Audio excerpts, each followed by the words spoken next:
Okay, so we're going to wrap up this chapter with a discussion of the interaction of demand and supply elasticity. But before we finish this chapter up, let's make sure we look at the answers to these two practice questions. So for the third practice question, deadweight loss can be thought of a surplus that's transferred from producers or consumers and given to whom? Nobody. Nobody gets it, right? So that's why it's a loss, deadweight loss. Doesn't go to anybody. It just disappears. It's gains from trade that just evaporate into thin air. So it's a loss for society. Now, if the government wants to create tax revenues without generating deadweight loss, then they should tax a good that has perfectly inelastic demand. So answer C. All right, so what would happen if we varied the elasticity of the supply curve as well as the elasticity of the demand curve? We're going to look at that graphically. That's the easiest way to look at it. And when we do look at it, we're going to compare elasticity of demand with elasticity of supply. All right, so here's a realistic example. We've got demand, we've got supply. The tax is levied on suppliers, so it shifts the supply curve. The amount of the tax is $5, so you can find that by finding the difference between the price that buyers will pay and the price that the price that sellers receive. Okay, so do yourself a favor, get some practice drawing these and understanding where these numbers are coming from. Right, the $20 is basically the new equilibrium. That's where that's coming from, and then the $15, the price that sellers are receiving, is basically coming from taking the new quantity of 50, right? The new equilibrium quantity with the tax of 50 and going up to the old supply curve, okay, S1. That's where the price that sellers are receiving is coming from. And then the amount of the tax, we can figure that out by finding the difference between the price that buyers are paying and the price that sellers are receiving. 20 minus 15, so the amount of the tax is $5. As it turns out, the burden of the tax is falling slightly higher on sellers, right? So without the tax, the price is $18. So sellers are losing $3 with the tax, and buyers are having to pay an additional $2. So the burden of the tax is falling slightly heavier on sellers in this case than it is on buyers. There's some deadweight loss there. And the amount of tax revenue, so the tax, again, is the amount of the tax is $5. And when the tax is in place, 50 units are sold. And so to find out what the tax revenue is, we just multiply 5 times 50. And that gives us the area of that green rectangle there. So 5 times 50, that's $250 that the government is earning in tax revenue. Now, since we have the intercepts of the supply and demand curves here, we can actually also calculate consumer and producer surplus. Consumer surplus is just the area of that triangle.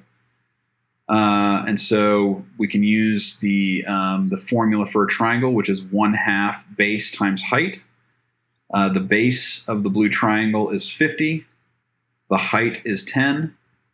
So 10 times 50 is 500. And then we divide that by 2 or multiply by 1/2, and we get 250. So the value of consumer surplus is 250.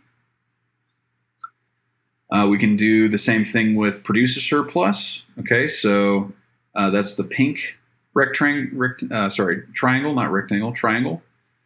So using the same formula, 1/2 base times height. The base is, 50 still, right?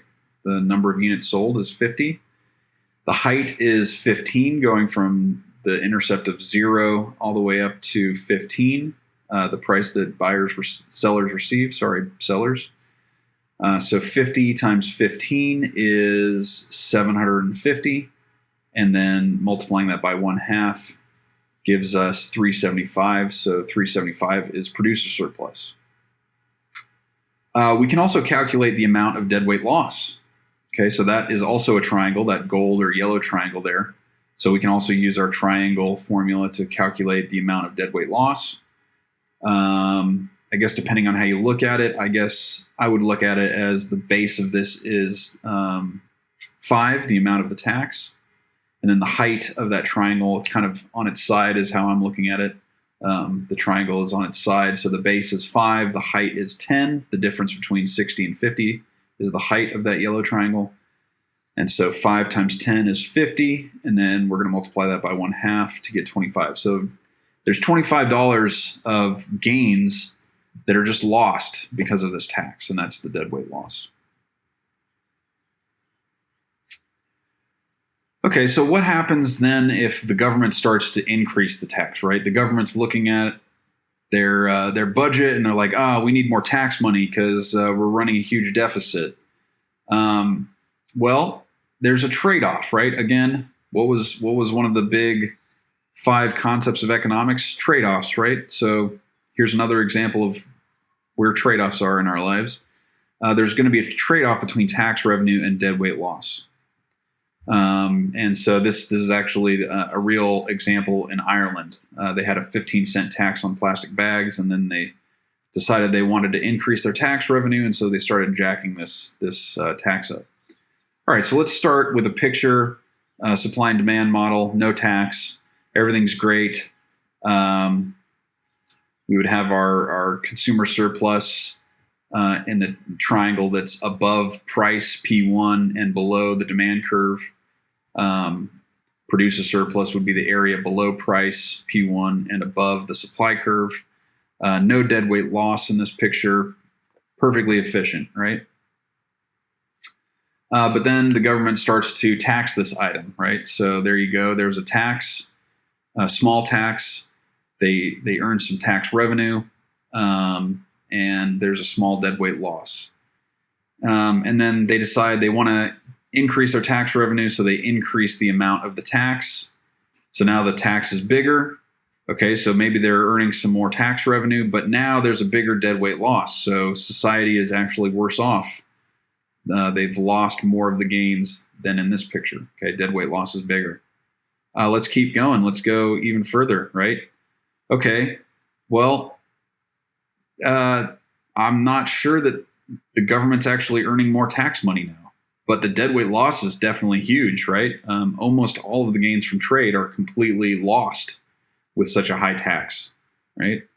And I don't know, is there an even further extreme? Yeah, we could go all the way to the furthest extreme where now the tax is so big that this market basically doesn't exist anymore. There's no trading anymore. So the tax is so large, there's actually no tax revenue at all because the quantity is zero, and all of the gains from trade are lost to deadweight loss. So hopefully it's pretty clear the trade-off there between tax revenue and deadweight loss. But at some point, it's not really even a trade-off. At some point, tax revenue is going to start going down, and deadweight loss is just getting bigger, right?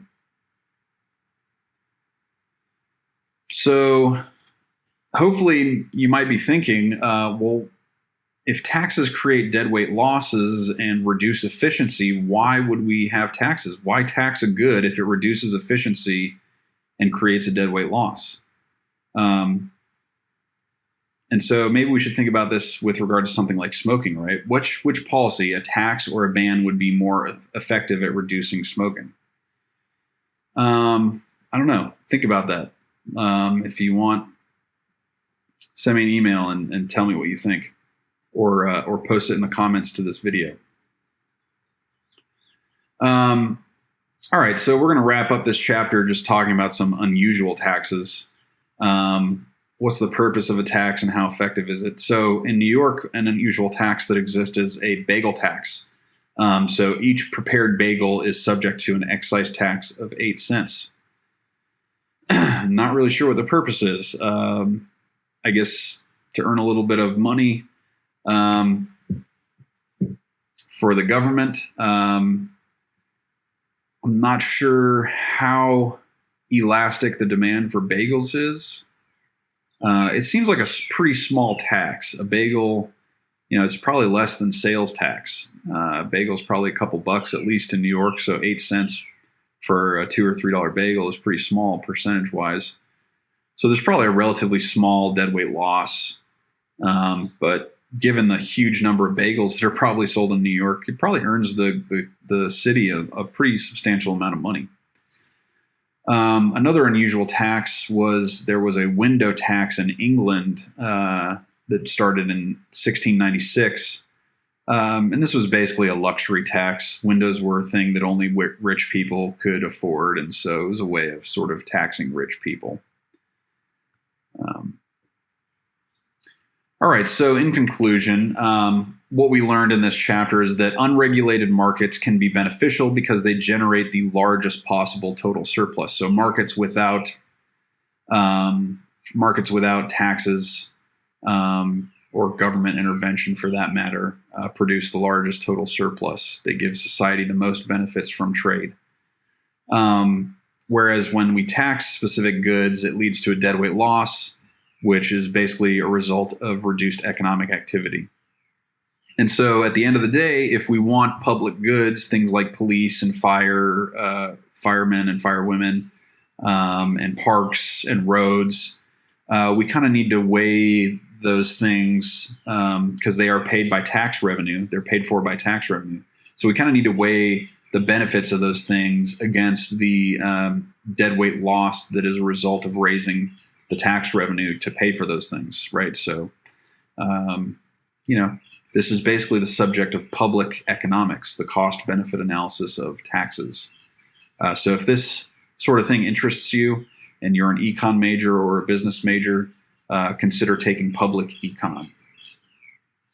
But that's the end of chapter 5. I hope you don't have too much trouble with it. This is a fairly easy chapter.